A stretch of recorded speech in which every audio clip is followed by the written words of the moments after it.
आवाज़ India TV में आपका स्वागत है। आज हमारे स्टूडियो में समाज क्रांति आघाड़ी के राष्ट्रीय अध्यक्ष हंसराज शिंदे जी हैं। सर, आपका स्वागत है। नमस्कार, जय हिंद। सर, आपकी ये आघाड़ी आपने जो निर्माण की है उसके मंसूबे क्या है? सबसे पहले तो मैं आवाज़ इंडिया का तहे दिल से स्वागत करता हूँ। और आवाज़ इंडिया, ये जो समाज क्रांति आघाड़ी का जो आवाज़ है, जो बाबा साहब ने जो कॉन्स्टिट्यूशन में आम जनता के लिए दी है, ये आवाज़ आप सभी जनता के पास पहुँचा रहे हैं। इसीलिए मैं आपका तहे दिल से स्वागत करता हूँ, आपका अभिनंदन करता हूँ। सबसे पहले तो समाज क्रांति आघाड़ी की स्थापना जो है 6 दिसंबर 1991 में प्राध्यापक मुकुंद खैरे सर ने की है। उनका उद्देश्य ये था कि ये आम जनता को कॉन्स्टिट्यूशन मालूम हो जाए। बाबा साहब ने संविधान लिखा, हम सभी लोग बोलते हैं, सभी लोगों को इसकी जानकारी भी है कि बाबा साहब को ये संविधान लिखने के लिए 2 साल 11 महीने 18 दिन 18 तास अभ्यास करके लिखना पड़ा। मगर इस कॉन्स्टिट्यूशन में क्या है, इस संविधान में क्या है, ये अगर मालूम किसी ने किया होगा इस जनता को, इस देश की जनता को, तो सबसे प्रथम नाम आएगा समाज क्रांति आघाड़ी के प्राध्यापक मुकुंद खैरे सर। इनका ये उद्देश्य था कि ये जो संविधान है, इस देश में संविधान का राज्य हो, घटने का राज्य निर्माण हो, और यहाँ का जो शासन और प्रशासन है, इस शासन और प्रशासन पर कॉन्स्टिट्यूशन का कंट्रोल हो, घटने का नियंत्रण हो, ये उद्देश्य हमारा था। और यहाँ पे जैसा बाबा साहब चाहते हैं कि डीपीएस में बाबा साहब बोलते हैं कि यह कल्याणकारी राज्य निर्माण हो, ये संकल्पना लेके हम यह समाज क्रांति आघाड़ी के सभी कार्यकर्ते 6 दिसंबर 1991 से काम कर रहे हैं। अर्थात हम 33 साल से इस संगठन में काम कर रहे हैं। आप 33 साल से समाज क्रांति आघाड़ी चला रहे हैं। आज तक के आपने किए हुए पूरे कार्यक्रम में क्या क्या आपने ऐसे हासिल किए हैं, वो मुकाम हासिल किए हैं? तो सर, आप थोड़ा एलेबोरेट करेंगे अपने आघाड़ी के बारे में? समाज क्रांति आघाड़ी ने जो कार्य किया है, पहले तो ये संविधान में इस जनता के, तमाम जनता के अधिकार क्या है, उसके हक क्या है, ये लोगों को अगवा करने के लिए सबसे पहले ये काम किया है। गांव गांव जाके बाबा साहब ने जो संविधान की देश के तमाम लोगों के लिए जो लिखा है, तो उसमें उनके लिए योजना कौन सी है, उसके अधिकार क्या है, उन्होंने क्या करना चाहिए, ये पूरी जानकारी यानी संविधान का जागर करने का प्रयास समाज क्रांति आघाड़ी ने पिछले 33 साल से किया। इसमें से कुछ उदाहरण मैं आपको देना चाहूँगा। सबसे पहले तो मैं ये कहूँगा कि जब ये संविधान धोखे में था, 2002 में जो संविधान धोखे में था, उस समय बीजेपी की सरकार आई थी और अटल बिहारी वाजपेयी उस समय पंतप्रधान थे। उस समय यह संविधान को बदलने की भाषा की गई थी नहीं, उन्होंने वो संविधान किस तरह से बदला जाता है, इसीलिए एक समिति गठित की थी।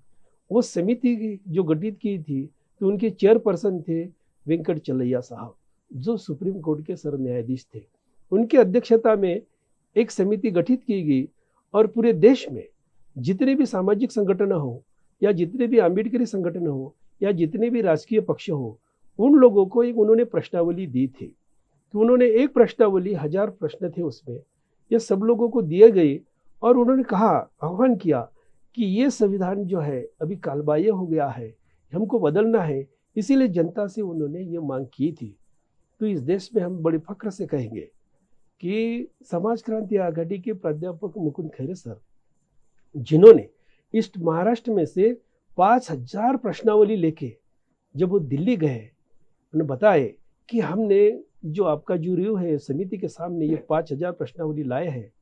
तो हम जब रेलवे से गए तो उन्होंने कहा कि भाई आप वो आपकी जो प्रश्नावली है वो लेके आइए। हम रेलवे से उतरने के बाद ऑटो से गए थे। ऑटो में वो जो 5000 प्रश्नावली जो इकट्ठे थे, ऑटो से जाने के बाद वो बोले कि आप अंदर आ जाइए। फिर हमको रोका गया कि भाई ये ऑटो अंदर नहीं जा सकते।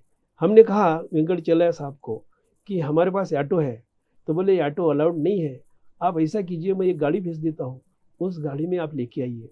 वेंकट चलैया साहब ने वो गाड़ी की व्यवस्था की और हमने वो जो प्रश्नावली थी जो 5000 वो हम गए वहाँ पर हमने लेके गए। तो वो कहते हैं कि मिस्टर खैरे खैरे साहब ने जो काम किया, हम यही सोच रहे थे कि जो कार्यभूमि, जो बाबा साहब के महाराष्ट्र में जो कार्यभूमि है, वहाँ से कोई तो भी आएंगे और अपनी प्रश्नावली, जो आपका मत है, व्यतीत करेंगे और संविधान बचाने का काम करेंगे। ऐसा उन्होंने जो किया, बोला, और उन्होंने अप्रिशिएट किया खैरे सर को कि mister Khaire, you are the real Ambedkar ji. और बाद में अप्रिशिएट करने के बाद में वो चर्चा जो हो गई, तो समाज क्रांति आघाड़ी ने सबसे पहले इस देश में संविधान बचाने का अगर काम किया हो तो समाज क्रांति आघाड़ी का सबसे पहला नाम आएगा। यही काम नहीं, ये तो पहला है। दूसरा काम हम आपको बताना चाहेंगे, हम तो ये बोलते हैं कि समाज क्रांति आघाड़ी ये बोलती कि हमने ये किया, आपने क्या किया। ये सवाल है हमारा कि इस देश के जो तमाम अपने जो महाराष्ट्र में के जो लोग हैं, जो लीडर्स हैं, हमें उनको कहना है, पूछना है कि समाज क्रांति आघाड़ी तो ये किया, घटना बचाने का काम हमने 2002 में किया। दूसरा, हमने ये किया आपके नागपुर में, मुंबई में, अकोला, नागपुर, वाशिम, औरंगाबाद, जगह जगह पर हमने जिस देश को जो संविधान लागू हो गया 26 जनवरी 1950, ये दिन घटना दिन है। ये घटना दिन हमने लोगों को समझाया कि घटना दिन कैसा है। 15 अगस्त का तिरंगा और 26 अगस्त का तिरंगा, ये दोनों तिरंगे में क्या फर्क है। क्या इस देश को 2 बार स्वतंत्रता मिली है? पहला जो तिरंगा है इस देश का स्वतंत्रता का तिरंगा है, और दूसरा 26 का जो तिरंगा है इस देश के लोगों को स्वतंत्रता जो मिली उसका तिरंगा है। ये हमने इस आंदोलन पूरे महाराष्ट्र भर चलाया और परिणाम ऐसा हुआ कि आज आप देखते होंगे कि ग्राम पंचायत से लेके तो राष्ट्रपति के कार्यालय तक और स्कूल से लेके तो बड़े से बड़े कार्यालय तक आपको महाराष्ट्र में संविधान का पठन करना पड़ रहा है। और 26 जनवरी तो नहीं मगर 26 नवंबर यह घटना दिन सरकार ने मान्य किया और पूरे देश में घटना दिन अभी साजरा किया जा रहा है, मनाया जा रहा है। ये कार्य भी समाज क्रांति आघाड़ी का है। सर, आपके बातों से एक बात तो तय होती है कि 2002 से लेके अभी तक संविधान बदलने की बात हो रही है। ये संविधान बदलने की बात को लेके अभी आपका क्या पहलू है?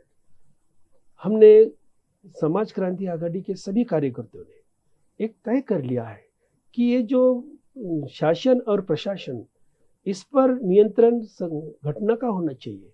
मगर हम देख रहे हैं कि यहाँ की जो सरकार है अभी की, वो नियंत्रण की तो बात छोड़ो, वो घटना बदलने की बात कर रहे हैं। इसीलिए हमने 33 साल पहले बात की थी कि घटना धोखे में है, ये हो सकता है कल इसको ये बदली जाएंगी। ये हमने पूरे समाज को, पूरे देश में हम अगवा करने का प्रयास किया, मगर हमारे ही कुछ नेता भावनिक बाबा साहेब लोगों के सामने रखते थे। हमने वैचारिक बाबा साहेब रखा, कॉन्स्टिट्यूशनल बाबा साहेब हमने रखा। बाबा साहब के जो समाज को दिशा देने वाले, परिवर्तन की दिशा देने वाले, उसके अधिकार हक देने वाले जो बाबा साहब हम बताते थे, तो लोगों को भावनिक बाबा साहेब समझाते थे। लोगों को ये बताते थे अगर कोई घटना के विरुद्ध अगर बोलेगा तो हम उसकी जीभ छाटेंगे, कोई अगर घटने की तरफ उंगली बताएगा तो उसकी हम हाथ छाटेंगे, जो अगर जुबा आँख अगर बताएगा तो हम उसका आँख निकालेंगे। हम बोलते थे, मगर लोग, ये जो भावनिक भाषण होते थे, हमारी तरफ लोगों ने ध्यान नहीं दिया। और ये जो भावनिक समाज को किया गया और जो इमोशनल करके जो भावनिक बाबा साहेब लोगों को समझाया, लोग भावनिक हो गए क्योंकि लोग बाबा साहब को मानने वाले हैं। मगर ये लोगों, बाबा साहब का विचार, जो परिवर्तन का विचार है, वो नेताओं ने जनता के सामने रखा ही नहीं। सर, आप ही की इस बात से एक बात निकलती है कि समाज क्रांति आघाड़ी ने संविधान बचाने के लिए या उसके लिए बहुत सारा कार्य किया, लेकिन यहाँ के महाराष्ट्र के लीडर्स लोगों ने उसके लिए कुछ नहीं किया है। आप इन लीडर्स के तरफ से क्या अपेक्षा रखते हैं? लीडर्स की तरफ से अपेक्षा रखने से तो मैं तो ये कहूँगा, आगे समझो कुएं में पानी नहीं है तो फिर में कैसा आएगा। अगर समझो बाबा साहब की जो लड़ाई है, अभी ये बाबा साहब की लड़ाई हमें संवैधानिक लड़ाई बताना है, जो इस देश के तमाम लोगों को, केवल बौद्धों को नहीं, केवल एससी को नहीं, एससी, एसटी, ओबीसी, ये तमाम लोग जो है उनके लिए जो बाबा साहब ने कॉन्स्टिट्यूशनल जो प्रोविजन की है, जो समानता दी है, जो इक्वलिटी दी है, कल जो जीना था और आज के जीने में जो तफावत जो आप दिख रही है, due to the only constitution है। अगर एक कॉन्स्टिट्यूशन की वजह से अगर हमें ये सम्मान मिला है, ये मान मिला है और स्वाभिमान से अगर लोग जी रहे हैं, तो लोगों को हमें हमारी अपील है कि अगर आपके पास किसी ने आज तक, फिर वो कोई भी हो, किसी नेता के बारे में मेरा कोई बैर नहीं है, हमारी अपेक्षा ये है इन लोगों से कि बाबा साहब आप भावनिक ना रखें, बाबा साहब आप वैचारिक रखो। अभी बाबा साहब को कुएं में बाबा साहब को पानी नहीं मिलता था, तो आज परिस्थिति ऐसी होगी कि पानी के लिए कोई आपको रोकता नहीं। बाबा साहब को स्कूल में नहीं बिठाया जाता था, तो अभी ऐसा स्कूल नहीं कि जहाँ पे आपको स्कूल में नहीं प्रवेश नहीं मिलता। बाबा साहब को गाड़ी वन में बैठने नहीं दिया, मगर अभी ऐसी कोई एसटी नहीं या हवाई अड्डा ये नहीं या कोई रेल नहीं जिसको आपको मना हो रही है।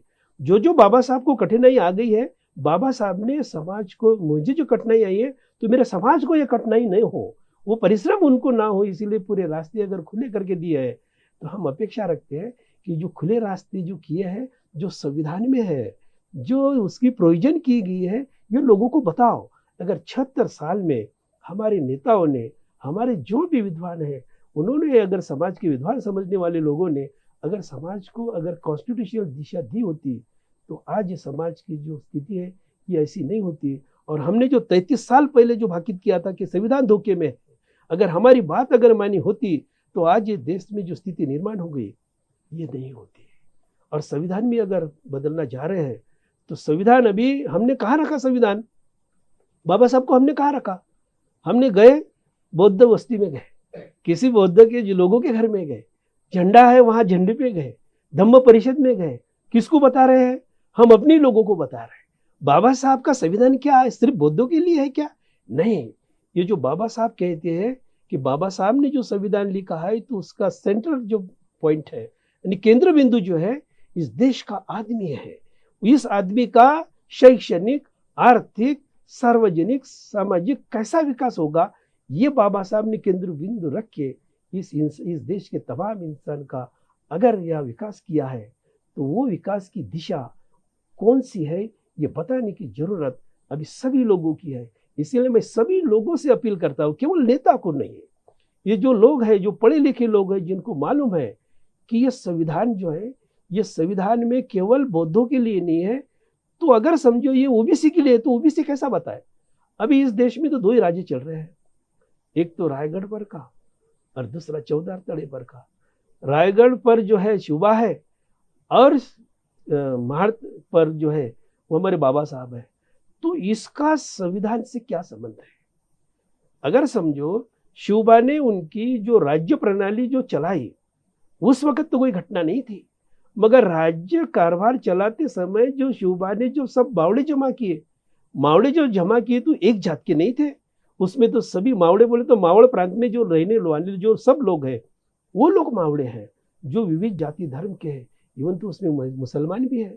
अगर बाबा साहब ने सभी उसी समय अगर शिवबा ने सभी लोगों को इकट्ठा करके, यानी कि वहां समानता बताई है, समानता से सब लोगों के साथ उसने अपना राज्य कारभार चला है। इतना ही नहीं, तो किसानों के लिए भी उन्होंने इतना काम किया कि जब एक राज्य दूसरा राज्य पर सवारी करता था और वो जो राज्य का विस्तार करता था, तो उस समय शिवबा क्या कहते थे कि खबरदार, किसान जो है, किसान की जो वहाँ फसल है, उसको फसल को जरा भी आप ना हानि नहीं पहुंचाएंगे, अगर हानि पहुंचाएंगे तो मैं आपको माफ नहीं करूंगा। ये ताकीद जो थी, ये ताकीद नहीं थी, ये जो इस देश के जो किसान है, ये किसानों की कैसी हिफाजत करना, उसको कैसा बढ़ावा देना, ये शिवबा ने किया था। वही तो बाबा साहब ने किया है। शिवबा ने उस समय जब किसानों को फसल के लिए पैसे देते थे, कर्जा देते थे, अगर ये निसर्ग का कोप होता, कभी कम बारिश होती, कभी ज़्यादा होती, अवर्षण होता, तो उस समय भी शिवबा किसानों को अपना कर्जा माफ कर देते। वही तो कंसेप्ट बाबा साहब ने भारतीय संविधान के अनुच्छेद 38 में लाए हैं। बाबा साहब, लेकिन सर ये देखा जाता है कि बाबा साहब को आज अलग अलग संगठनों ने बांट रखे हैं, तो आप कैसा चाहेंगे इन सब लोगों को इकट्ठा लाके बाबा साहब का जो भी अपना प्रेरणा स्रोत है लोगों के आगे लाया जाए? अगर इस देश के तमाम लोगों को ये 76 साल में अगर संविधान मालूम होता, तो ये परिस्थिति नहीं होती और ये आपका सवाल भी मेरे लिए नहीं होता। इसलिए कह रहा हूँ कि बाबा साहब ने, मैं एक ही आर्टिकल लूंगा, मैं सभी आर्टिकल फंडामेंटल राइट्स में तो सभी नहीं बात करूंगा, मैं एक आर्टिकल लिखूंगा और बताऊंगा आपसे कि जिसको बोलेंगे आर्टिकल 14। आर्टिकल 14 बोलता है इक्वलिटी एंड इक्वल अपॉर्चुनिटी, यानी कि ये जो अगर संविधान ने अगर समानता दी है, तो मैं इस संविधान का समानता का एक अलग सा उदाहरण मैं दूंगा, ताकि इस देश के तमाम लोगों को पता चले कि ये संविधान जो है ये मेरे लिए है, और ये मेरे लिए संविधान की जो भावना इस देश के तमाम लोगों में जब आएगी, तब हर देश का, इस देश का जो इंसान, हर इंसान जो है वो संविधान के संरक्षण के लिए आगे आएगा। उदाहरण ये है कि अगर मैं अभी कर्मचारी, मैंने वीआरएस दे दिया है और मैं कर्मचारी हूँ, अभी मुझे पेंशन मिलता है। यहाँ के जो तमाम लोग हैं, मुझे पेंशन इसीलिए मिलता है कि मैंने देश के लिए काम किया। यहाँ के जो देश में के जितने भी कर्मचारी है, मिलिट्री हो, पुलिस वाला हो, डिफेंस वाला, जो भी है, अलग अलग डिपार्टमेंट्स के जितने भी लोग काम करते हैं, देश के लिए काम करते हैं। मैं ये कहता हूँ कि यहाँ पे जो आप हैं, आप जो काम कर रहे हैं, जनता के अधिकार उसको मिले, इसीलिए आप जनता को अगवा कर रहे हो, यानी कि आप भी देश के लिए काम कर रहे हो। अगर यहाँ का कोई ड्राइवर है, अगर ड्राइवर अगर काम कर रहा है, तो वो भी देश के जो तमाम लोग हैं, उनको जो डेली नीड्स है वो वहाँ तक पहुँचा रहा है, यानी कि वो भी काम कर रहा है। यहाँ का जो किसान है, अगर किसान ने अगर फसल नहीं उगाई, तो हम लोग क्या खाएंगे? ये भांडवलदार क्या खाएंगे? नहीं खाएंगे ना। अगर समझो मजूर है, वो मजूर अगर खेती में काम नहीं करेगा, तो किसान के घर में वो फसल कैसे आएगी? यानी कि किसान हो, मजदूर हो, कष्टकरी हो, या कोई भी टेक्नीशियन हो, नॉन टेक्नीशियन हो, जो भी इस देश के जो नागरिक है, वो पूरे लोग जो है वो देश के लिए काम करते हैं। इसीलिए तो देश आज़ादी के बाद इस स्तर पे पहुंचा है, एक दिन में नहीं पहुंचा। ये विकास जो हो चुका है, ये पूरे देश के लोगों का इसमें योगदान है। अगर समझो कर्मचारी जो है, कर्मचारी को 60 साल होने के बाद उसको पेंशन मिलता है, बाकी के लोग भी तो देश के लिए काम कर रहे हैं। क्या केवल कर्मचारी कर रहे हैं क्या? नहीं, इस देश के तमाम लोग अगर देश के लिए काम कर रहे हैं, अगर कर्मचारियों को पेंशन मिल रही, तो इस देश के तमाम लोगों को 60 साल के बाद पेंशन मिलनी चाहिए कि नहीं? फिर यह इक्वालिटी है क्या? कर्मचारी जो है उसको पेंशन दे रहे हो, बाकी लोगों के लिए आप नहीं दे रहे हो। 70 साल का भी हो जाता है किसान, अगर 70 साल का भी हो जाता, तो भी उसको खेत में इलेक्ट्रिक नहीं रही, तो भी बीच में पानी देने के लिए जाना पड़ता है। अगर 70 साल के बाद भी उसकी लाइफ की सिक्योरिटी नहीं है, और इधर 60 साल के बाद ये कर्मचारी को सिक्योरिटी है, तो ये इक्वालिटी है क्या? बाबा साहब ये चाहते हैं कि इस देश के तमाम लोग जो है उनको समानता मिले, उसका समान आर्थिक विकास हो जाए, और उसका आर्थिक नियोजन करने की जिम्मेदारी सरकार की हो। इसीलिए तो डीपीएसपी में बाबा साहब ने अंकित किया है कि इस देश के लोगों का आर्थिक नियोजन और उसका जीवन का स्तर बढ़ाने की जिम्मेदारी ये सरकार की होगी। अनुच्छेद 38 यही तो कह रहे हैं, ये समानता है। बाबा साहब बोलते हैं कि इस देश के तमाम लोगों को आर्थिक भी समानता हो, शैक्षणिक समानता हो, सामाजिक समानता हो, और इस कल्याणकारी राज्य निर्माण हो। 2006 में हमने करो या मनो आंदोलन किया, और इतना बड़ा आंदोलन हो गया कि उसका नतीजा ये हुआ कि आदिवासियों के लिए, अनुसूचित जमाती के लिए, उनको वन संरक्षण कायदा सरकार को करना पड़ा। और 2006 के पहले के जिनके लोगों के अतिक्रमण थे, उन सभी लोगों को आदिवासियों को वो पट्टे मिलना चाहिए। इसीलिए जो हमारा आंदोलन हुआ, तो ये अभी महाराष्ट्र के तमाम लोगों को जो कायदा हुआ, वो वन कायदा जो हो गया, आदिवासी संरक्षण वन कायदा, वो समाज क्रांति आघाड़ी ने किया। तीसरा मुद्दा हमारा बताएंगे कि पर्सनल लॉ जो है, बुद्धिस्ट का पर्सनल लॉ जो है, उसके लिए भी हमने काम किया। सुप्रीम कोर्ट में उसकी पीएलआई दाखिल हो गई, और अभी हर 3 महीने में लखनऊ में समाज क्रांति आघाड़ी उस पर काम कर रही है। हर 3 महीने में क्वार्टरली मीटिंग होती है, और वहाँ के जो विधि के जो कमिश्नर है दिल्ली में, उनके साथ हमारी कई बार चर्चा हर 3 महीने में होती रही। उसकी भी हमारे पास वीडियो कंसेप्ट है। इतना ही नहीं, तो धार्मिक इसमें भी हमने जो काम किया कि दसरा छोड़ो, 14 अक्टूबर का स्वीकार करो। ये जो हमने आंदोलन किया, या 14 अक्टूबर को यहाँ दीक्षा भूमि पर कुछ लोग नहीं आते थे, आज जो यहाँ पर जो गर्दी जमा हो चुकी है, आज देखते हैं 5 लाख के ऊपर जो गर्दी जमा हो रही है, ये समाज क्रांति आघाड़ी की बदौलत है। और 91 के पहले क्या था संविधान में, जो अगर बाबा साहब ने तो लिखा था, मगर जनता के पास अगर पहुंचने का काम अगर किसने किया है तो समाज क्रांति आघाड़ी ने किया है। ये जो हमारे काम है, जो जनता हमने पहले कहा कि हमने ये किया, आपने क्या किया, इतना सारा काम, इतना ही नहीं तो अकोला की जो शिवनी है वहाँ की झोपड़पट्टी, वाशिम की पंचशील नगर की झोपड़पट्टी, अमरावती की वडीड़ी की झोपड़पट्टी, जहाँ कलेक्टर अपना ताफा लेके आए थे, ये तमाम झोपड़पट्टियों को अगर किसी ने प्रोटेक्शन दिया है तो हमने ही दिया है। इतना ही नहीं, इसके भी आगे अतिक्रमण जो है लोगों का, जो 28/11/2090 का जो GR है उसके तहत हजारों लोगों को अगर पट्टे अगर किसी ने दिलवाए हैं तो समाज क्रांति आघाड़ी है। ये हमारे काम है। इसीलिए हम बोलते हैं कि बाकी के संगठन को कि आप बताओ आपका कौन सा काम है, ये काम समाज क्रांति आघाड़ी का है, ये कहते हैं। संविधान में लिखे हुए इक्वलिटी, लिबर्टी, फ्रेटर्निटी, इसके लिए समाज क्रांति आघाड़ी बहुत अच्छा काम कर रही है। भविष्य में जो अपने बिखरे हुए जो लोग हैं, बाबा साहब के बिखरे हुए लोग हैं, उन्होंने इकट्ठा आके संविधान बचाना चाहिए, यही आपकी मुलाकात से जाहिर होता है। ये थे हंसराज शिंदे साहब, राष्ट्रीय अध्यक्ष समाज क्रांति आघाड़ी। हम इनके मंसूबे पूरे हुए ऐसे एक आशा करते हैं। इसी के साथ में आपसे विदा लेते हैं। आप देखते रहिए आवाज़ इंडिया TV।